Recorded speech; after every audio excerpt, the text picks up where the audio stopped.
So, galit ka na naman. Inano ba kita? Bakit ang sungit-sungit nito?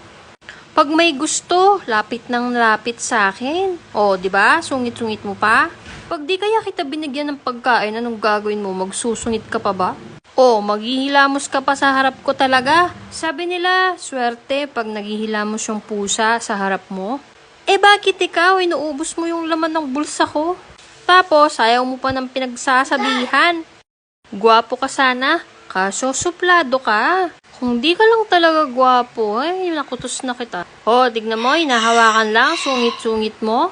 Sige, magsungit ka. O, pagkatapos yan, hihingi ka ng pagkain sa akin, no? After mo ako pinagsungitan.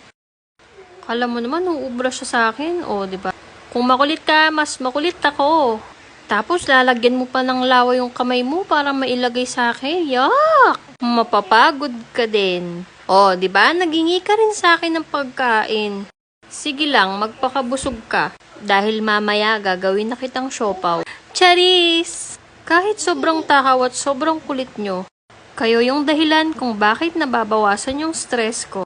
Mga loves, share nyo din yung mga alaga nyo. Comment down below!